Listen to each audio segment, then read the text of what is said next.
And we're live! Alrighty, so today I am bringing to you an article I found in the American Journal of Ophthalmology. Case reports. So today, well, as you can see, it's about eye tattoos. And I'm sure you could have guessed also from ophthalmology that it has something to do with the eye. But anyway, let's get started. So eye tattoos, they are considered, well, like if you've ever seen, when people have specifically, like they have black eyes. Have you ever seen that? And I'm not talking about like, maybe your average CGI movie where a demonic looking thing comes on the screen with, black eyes. Talking about, just regular people with possibly commercial tattoo ink in their eye. So anyway, according to this article, it's considered an extreme form of body modification. I mean, which I would consider that too. It's not something that's natural. It's not something you see every day. And if you do, it might give you a fright. So specifically, this paper is titled 2 Cases of Pen Ink Sclera Tattoos and a Brief Review of the Literature. It's by Austin Roll, Karen, Christopher, and Christos Infantides.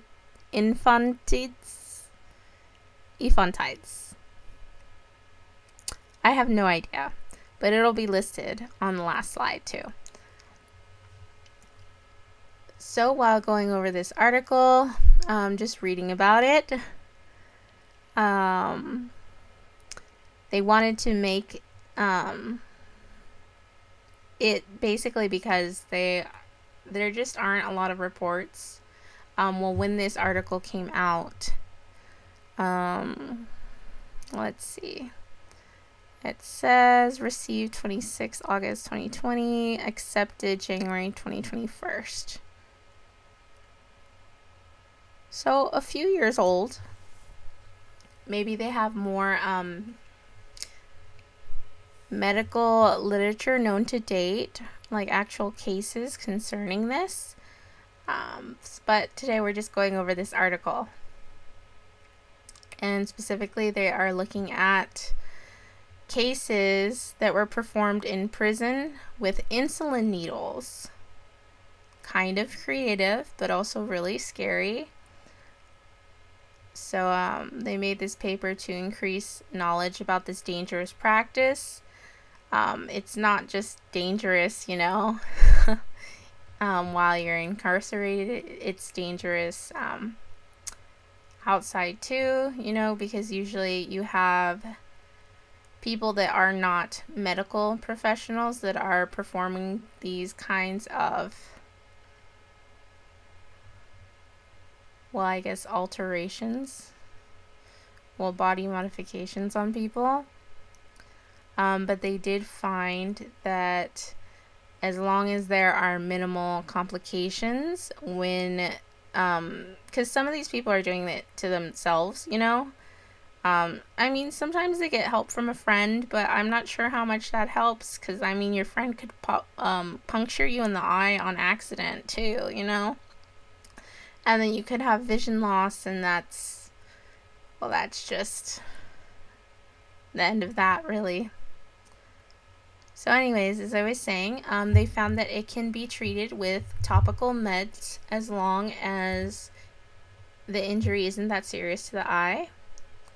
Apparently, this paper states that it dates back as far as the 2nd century Roman Empire, which I thought was crazy, and I will probably have to definitely look into this more and see if, maybe there's any, I guess, ancient, just more on the topic, and it was first performed on the cornea.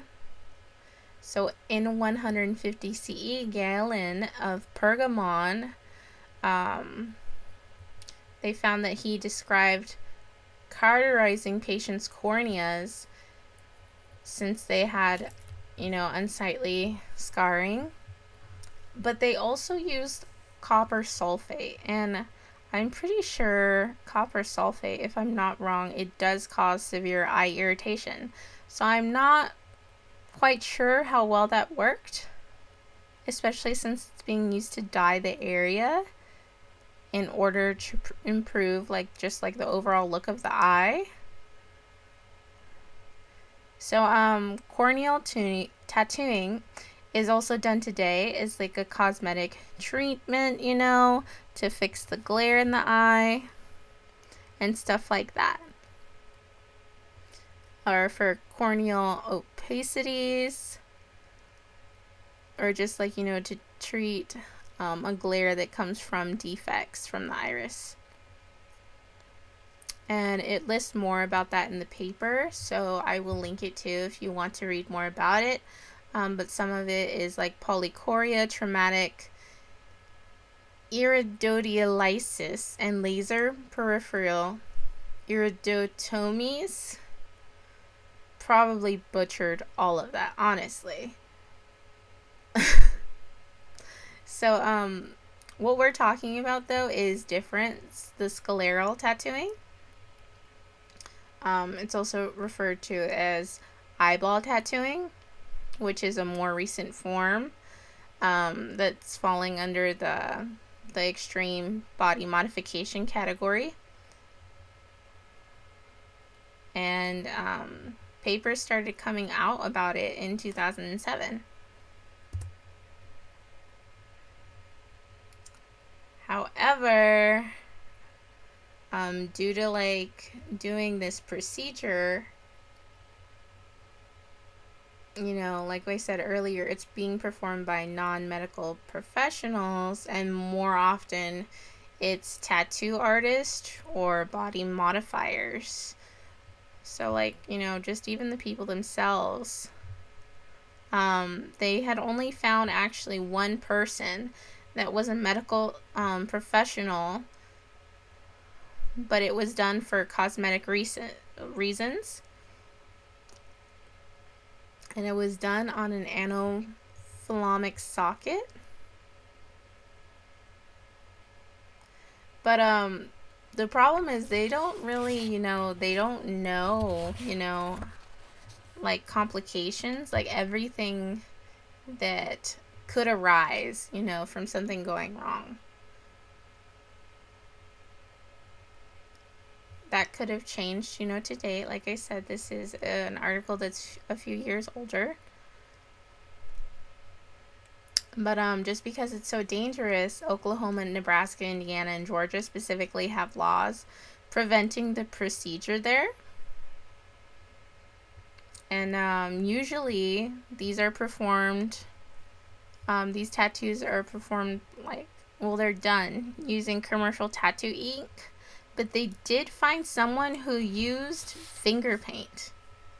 Of all the things, finger paint. The cases that they're specifically going over, though, today are how inmates basically used needles and pen ink to give themselves the black eye look. And then some of the complications are also listed above. They can be really simple, from irritation and conjunctivitis to more serious end of the scale, which is major inflammation. And if it's really bad, then it might require surgical removal of the eye. And that is what the last one is. So endophthalmitis, which requires enucleation. And the requires enucleation part is basically saying the surgical removal. So that sucks. Really bad. So here is the first patient. These are his eyes. It shows you kind of a before and after the meds, It looks a little better, but they said that in both cases they black ink, like basically the pigmentation is going to still be there, you know? It does fade with time, although I'm not sure how much it exactly fades. So here's the first patient. They ended up being rushed to the emergency room. They were having eye pain, swelling, and discharge for 2 to 3 weeks. He said when he was there 3 weeks prior, he had injected pen ink into his eyes, and supposedly nothing was wrong initially, but it was after 6 to 8 days that he began to start feeling pain and drainage from the eye. So they had determined that he was having a chemical or allergic contact conjunctivitis, that kind of reaction to the pen ink that was injected into the eye. So they prescribed what's listed on here, and then they noticed improvement in the eye and in the symptoms. 6 weeks later, complete resolution of the symptoms are stated. The ink pigmentation is still present, as you can see in picture B. For the second patient, they had denied pain or a decrease of vision. Oh, and that's also listed in the papers too, if you want to read about like the eye pressure and things like that. These are just like the symptoms that we're going over in the paper. They had completed like an eye test basically and stuff like that, just to make sure that, you know, the globe of their eye was not penetrated. But if you can see right here, this picture looks pretty scary. Like, if I didn't know better, I would think that part of the eyeball is also coming off with the ink. You know what I mean? I can't imagine, like, just why someone would put themselves through this when it leads to possible vision loss if you do puncture the globe, or if you have really bad inflammation of the eye due to an infection. So anyways, this person had 1 month of itching and irritation in both eyes. He was prescribed erythromycin ointment as treatment, and they just decided, you know, okay, let's keep treating him with this since he was already on the regimen. And 2 weeks later, the conjunctival defects in both eyes were resolved. So that's good, at least, right?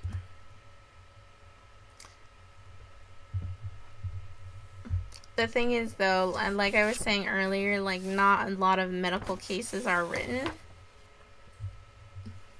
at the time that this paper was published. And also, apparently 45% of inmates get tattoos while incarcerated, even though it's prohibited. You know, they're getting really creative. They have sewing needles, hypodermic needles, or like, you know, the people in the paper, they used insulin needles and just pen ink. But they also, these items are just so non-sterile, you know, and they're using like melted plastic, guitar strings, which I don't even know how you would do that. Like, I'm kind of curious, but, you know, also not. But the risk of this possibly is, you know, HIV at the worst. But they could also get it, hepatitis B and hepatitis C. They were mentioning that these kinds of tattoos can fade with time, but people should still be evaluated with a dilated fundus exam to make sure that, you know, globe penetration didn't happen by accident. Because once again, there is the danger of losing your eye, or maybe not losing them, but having permanent blindness. And these are just some of the terms that they had mentioned earlier. Uveitis can lead to permanent vision loss. It's basically eye inflammation. Glaucoma, they described it as a group of eye conditions that damage the optic nerve. High pressure is usually related to this, but you can also get it just by having normal eye pressure. This can also lead to vision loss. And the last one is specific, like a specific type of inflammation of the interior cavity of the eye. And if it's this bad, then they will end up removing the eye, unfortunately. In the journal, it also talks about they basically have a study. So they have a comprehensive list of all previously reported cases of tattooing in medical literature and their characteristics. So on the table, it basically has the author, number of cases, the age, the gender, the country, the color ink, the type of ink, the complications, the required surgery, loss of eye, final vision acuity, and other comments. So for most of these people, they didn't have a loss of their eye, but there was one person. They're from Canada. Let's see, they used tattoo ink, metal free, and they had an inadvertent puncture and injection of ink. So they were required to have surgery. Their anterior chamber was washed out. And it's also mentioned something about a pars plana virectomy and lensectomy. Enucleation 2 months later. Yikes. So it says endophthalmitis and complications eventually led to requiring enucleation. Pathology demonstrated staining of the inner retina, sclera, and the corneal endothelium. The thing about this is also, just along with the complications, when you're tattooing your eye specifically, it makes it more difficult to catch certain diseases and stuff like that. And it's just, there are also like just more unknown factors. As seen in the 2 cases mentioned and 2 others, they did see spontaneous migration of the dye into the soft tissue, so they saw that that could occur. But they don't know, whether it's possible for the ink to migrate through an intact sclera and directly affect the intraocular structures. But on the bright side, if it is light damage, it can be treated. On the downside, there's a possibility of losing your eyeballs due to the inflammation or the infection.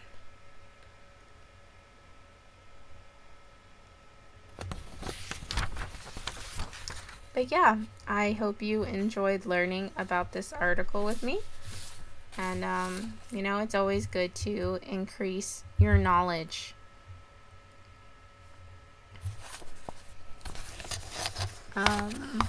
I would also definitely not recommend getting, this specific kind of procedure done on your eye. Just because, unless you're willing to, take the risk. I have also heard previously about, it's very controversial though, about, I believe, also just changing your iris color. But I'm pretty sure it mentions that like lightly, I think 1 or 2 sentences in here too in the study. But I believe that the people that I've seen or at least heard about doing that, I've heard about people doing it abroad, but it usually doesn't end well. People just trying to change their color and stuff because I believe they go blind. Or like that's the problems that they were having too. So, you know, it's better, you know, if we're not messing with, you know, our sight, in my humble opinion. I don't know if you feel the same. But anyway, that's all for today, and thank you so much for watching. I hope that you learned something.